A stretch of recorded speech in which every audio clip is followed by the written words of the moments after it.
Bonjour les humains, 9 janvier 2025. Pour ceux qui ne connaissent pas ma chaîne, bienvenue. Et je rappelle que j'ai tout un tas de playlists concernant des tas de sujets très différents. J'ai déjà été, il y a plusieurs de mes vidéos qui ont été censurées et j'ai déjà été banni de YouTube pendant 5 semaines, alors que le message était censé, enfin le message que j'avais reçu, je n'étais censé être banni que d'une semaine. Et sur Facebook, j'ai déjà été banni pendant 49 jours et je ne sais plus combien de vidéos de ma chaîne ont été censurées, hein, donc c'est pas pour rien. Donc allez voir, si cette vidéo aussi ne vous intéresse pas, allez voir mes playlists, vous allez forcément trouver des choses qui vous interpellent. Donc nous sommes dans Jésus l'enquête, épisode 5. Depuis le 4e siècle, d'abord il y a un titre, ni moderniste, ni canal historique. Depuis le 4e siècle, et non depuis le 2e, nous reviendrons bien en détail sur ce point absolument crucial. Cet évangile a été attribué à Jean, fils de Zébédée et frère de Jacques, l'un des 12 apôtres. Puis, à partir du 19e siècle, des critiques véhémentes se sont levées contre cette attribution. Comme le dit Jean Colson, nombre de critiques unanimes ont refusé la paternité du 4e évangile à Jean l'apôtre, voire à un disciple immédiat du Christ, car, selon eux, cet évangile est un tissu d'allégories, de mythes, de symboles, décrivant plus l'histoire de l'Église que les faits de la vie de Jésus. Ainsi, cet évangile, dont les traditions confirment qu'il a été composé tardivement par son auteur, c'est-à-dire après les 3 synoptiques de Marc, Matthieu et Luc, serait le moins fiable, le plus éloigné du Jésus historique, le moins à même de nous apprendre quelque chose sur lui, puisqu'il aurait été composé dans une communauté johannique. Donc, communauté johannique, pour ceux qui ne savent pas, ça veut dire une communauté qui se disent disciples de Jean. Voilà. Qui, bien qu'inspiré par le souvenir de l'apôtre Jean, serait constitué de Grecs ayant mélangé la philosophie grecque au christianisme et inventé un Christ ne correspondant à rien au plan historique. Alors ici, il y a une petite annotation. Ce que dit un prêtre catholique canadien sur ce site est typique de la position selon laquelle le rédacteur final de l'évangile de Jean n'a pas connu Jésus. Bon, là, il y a un lien informatique, je ne peux pas vous dire, hein, c'est http machin, là, slash, etc. Enfin, il y a un lien informatique. La rédaction finale de l'évangile de Jean date sans doute des débuts du IIe siècle. Elle est le résultat d'additions successives dont le but était de préciser la foi au Christ et de lutter contre ceux qui remettaient en question soit sa nature humaine, soit sa nature divine. On retrouve l'essentiel de ces débats dans les 3 lettres attribuées à saint Jean, mais qui en réalité proviennent des responsables de communautés où l'on est divisé quant à la nature de Jésus-Christ. On verra page 57 pourquoi il est particulièrement savoureux de voir affirmer que les 3 lettres attribuées à saint Jean ne proviennent pas de lui. D'accord. Face à cela, l'institution ecclésiale se raidit, et la commission biblique pontificale publia en 1907 un texte affirmant avec force que Jean, fils de Zébédée, était bien l'auteur du 4e évangile. À la suite de cette affirmation comminatoire, un grand nombre de penseurs catholiques, accompagnés par quelques protestants traditionalistes, ont alors désespérément essayé de faire rentrer des cercles dans un carré afin de démontrer que Jean, fils de Zébédée, était bien l'auteur de ce 4e évangile. Alors là, il y a un mot que je ne comprends pas. Comminatoire. Dictionnaire. C'est incroyable, chaque fois que je vais regarder en dictionnaire, la lumière diminue. C'est un complot ou quoi? Bon, alors, comminatoire, adjectif du latin cominiari, menacé, littéral, qui comporte une des menaces, en a le caractère. D'accord. Donc ici, ça veut dire tout simplement affirmation de manière menaçante, quoi. Donc histoire de dire, c'est nous qui avons raison, et puis c'est tout, il n'y a plus à discuter. Voilà.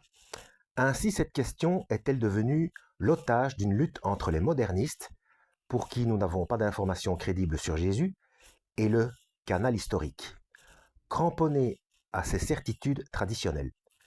Père, gardez-vous à droite, Père, gardez-vous à gauche, pourrait dire Jésus à son Père, suivant en cela la fameuse formule de Philippe le Hardi au roi Jean II. Alors, je ne connais pas cet épisode historique. Heureusement, avant même le Concile de Vatican II, en 1955, le secrétaire de cette même commission biblique pontificale écrivait que les interprètes avaient pleine liberté par rapport à cette déclaration et que même pour les catholiques, d'autres hypothèses que celle d'une écriture par Jean, fils de Zébédée, lui-même, étaient possibles. Et ça, c'est expliqué dans un texte de R.E. Brown.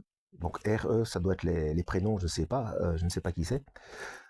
Le titre, c'est « Une retraite avec Saint-Jean », édition Le Cerf 2004, page 126, toujours pour ceux que ça intéresse.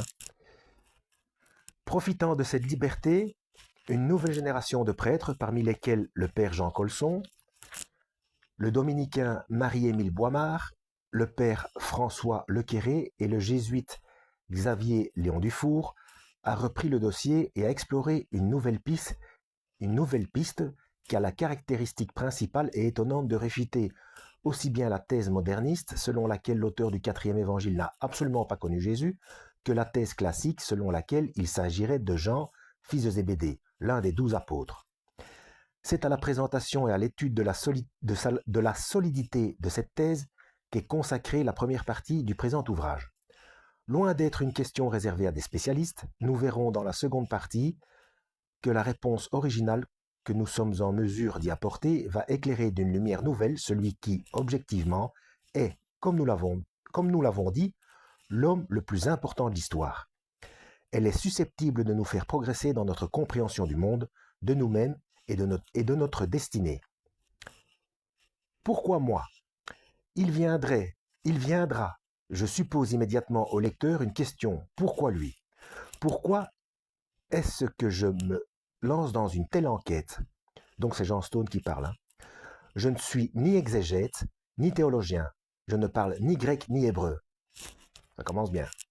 Mais il se trouve que, au fil des années, j'ai mis en place une méthodologie avec laquelle j'ai traité de très nombreux problèmes allant de l'origine du réchauffement climatique à la sécurité des centrales nucléaires, des mécanismes de l'évolution de la vie, aux interprétations de la physique quantique, de la nature de la conscience, aux implications d'un théorème de logique comme le théorème de Gödel. Donc là, c'est loin d'être un rigolo.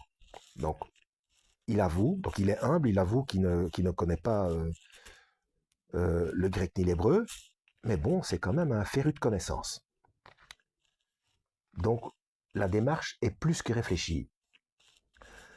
Sans parler de mon travail sur les causes de la crise financière de 2008, dont certains spécialistes ont dit qu'il s'agissait de la meilleure analyse qu'ils avaient jamais lue.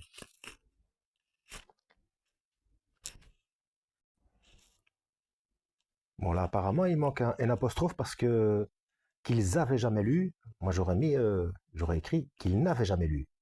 Mais bon, vu mes difficultés d'élocution, on va rester humble. Je crois que c'est mieux. Alors, et ça c'est dans son ouvrage Les clés du futur chez Plomb 2015, page 199 à 302, ou 199 à 302. Ou de mon approche de nouvelles formes de management et plus récemment encore les pistes que j'ai développées sur la réforme de l'éducation. Dans tous ces domaines, je ne prétends guère inventer quelque chose de nouveau. Je n'ai pas de thèse en physique quantique ou en exégèse biblique. Ah, donc apparemment c'est un autodidacte, quoi, comme moi. Bon, chacun à son niveau et il est certainement plus pointu que moi. Hein. Bon, bref. Néanmoins, ma démarche est toujours la même. Je rassemble toutes les thèses existantes sur un sujet donné. Je les analyse.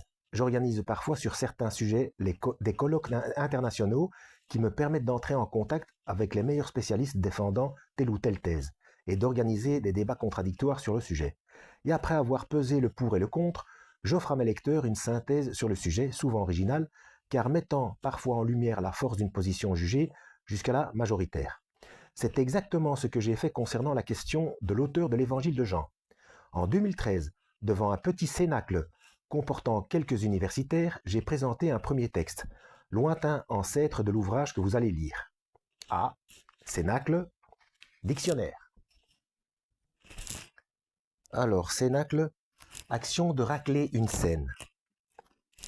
Ben non, vous ne m'avez pas cru, hein. Bon, j'essaie de faire un petit peu d'humour pour que ce soit un peu moins rébarbatif. C'est déjà ça. Alors, cénacle, nom masculin du latin cenaculum, salle à manger. Alors, au niveau du Christ, c'est la salle où eut lieu la scène, puis où les disciples reçurent le Saint-Esprit. Littéralement, cercle restreint de personnes animées par des idées communes. Cénacle littéraire, politique. D'accord. Ah bah c'est plus clair. Ah, je vais en profiter pour ceux que ça intéresse. À l'époque du premier confinement, où il y avait énormément de gens déprimés et malheureusement des suicides, même d'enfants, j'avais commencé à faire une playlist. La playlist s'appelle M'enfin. Donc, où j'essaye à mon niveau de faire de l'humour. Alors, il y en a des nuls, il y a des vidéos qui sont nulles et des très nuls. Mais bon, certains trouveront peut-être matière à pouvoir esquisser un sourire et un petit peu sortir de leur train-train quotidien, quoi. Bon, on continue.